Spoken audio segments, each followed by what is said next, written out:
कोटिया वाले, हम आप लोग से एक चीज़ कहना चाहेंगे कि आपका हिम्मत का हम दाद देते हैं कि चलिए, जो काम आज तक भारत सरकार नहीं कर सका, किसी देश की सरकार, हमारी सरकार नहीं कर सकी, वो आपने कर दिखाया। अन्य दिन तक चाइना कहते रहता था, अक्साई चीन हमारा है, अरुणाचल प्रदेश हमारा है, पूर्वोत्तर भारत हमारा है, लेकिन आपने बिल्कुल सही जवाब दिया चाइना को। चाइना की आंख में आंख डाल करके अगर किसी यूनिवर्सिटी ने बात किया है तो वो है भारत का नंबर 1 गलगोटिया यूनिवर्सिटी। आज हम आपका सहयोग पूरी तरीक़े से करते हैं कि आपने चाइना के बनाए हुए असेंबल रोबोट को अब AI समिट में लाते हैं और समिट में ला करके गलगोटिया यूनिवर्सिटी का जो स्टिकर लगाते हैं और पूरा विश्व के सामने बड़ा गर्व से कहते हैं कि मैंने इसका निर्माण करवाया है। अब अंत में चाइना वाले को ट्वीट करना पड़ जाता है और वो करे कहता है कि भाई इसको हमने निर्माण करवाया है, कम से कम इसका हक तो हमसे नहीं मानो।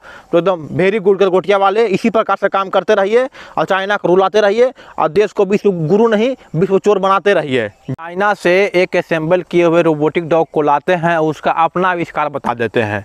अभी आविष्कार बताते समय एक कम्युनिकेशन के प्रोफेसर रहती है नेहा सिंह कह देते हैं कि इसको मैंने आविष्कार किया, इसको डेवलपमेंट मैंने किया है और इस पर 350 करोड़ रुपया खर्च हुआ है, जो कहीं ना कहीं लोगों के मन में चुभने लगता है कि कुत्ता के बनाने में 350 करोड़ रुपया खर्च नहीं हुआ होगा। अब इसी बात का बतंगड़ बनना शुरू हो जाता है। ये बतंगड़ वाली बात नहीं है। अब लोगों ने AI के ज़माना है, अब आर्टिफिशियल इंटेलिजेंस का जब भी भारत में हो रहा है, समिट हो रहा है, तो लोगों ने सर्च करना शुरू कर दिया। सर्च करने के बाद मालूम चला कि चाइना का बनाया गया कुत्ता है और चाइना ने भी ट्वीट करके बोल दिया है कि कुत्ता मैंने बनाया है, मेरा असेंबल किया हुआ है, आप इसको हम अपने प्रोडक्ट नहीं बता सकते हैं। अब गलगोटिया वालों को लेने की देनी पड़ गई। अब पूरा भारत का जो फजीहत हुआ है विश्व स्तर पे, अब इंडिया वाले बताना चाह रहे हैं ऐसा नहीं हुआ है। अरे कैसे नहीं हुआ है? आप तो खुद नीचे स्टॉप करे वाले हैं, तो आपको तो फजीहत झेलने का आदत बन गया हमेशा से। 161 देश के रैंक में 151 पे कटके हुए हैं, अभी तक पता नहीं कितना नीचे आप गिरिएगा। उसके बाद कहते हैं भारत का फजीहत नहीं हुआ है।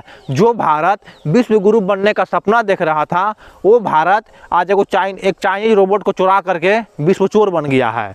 अब पूरे दुनिया की नज़र में भारत विश्व चोर का दर्जा प्राप्त हो गया है, वो भी AI की टेक्नोलॉजी में। वहाँ AI टेक्नोलॉजी गलगोटिया वाले को भारत मंडपम में वहाँ से उनको बोरिया बिस्तर समटा दिया गया है। आप उसका बोरिया बिस्तर समटा दीजिए, चाहे जो कुछ कर दीजिए, लेकिन जो भारत का जो अंतर्राष्ट्रीय लेवल पर जो अपमान हुआ है वो क्या लौट करके आने वाला है? वो लौट करके नहीं आने वाला है। आखिर इस प्रकार के गलत प्रोडक्ट ला करके, किसी दूसरे का प्रोडक्ट ला करके देश में अपना प्रोडक्ट बता करके जो पूरा भारत का फजीहत करवाया गया है, आखिर कितना हद तक सही है?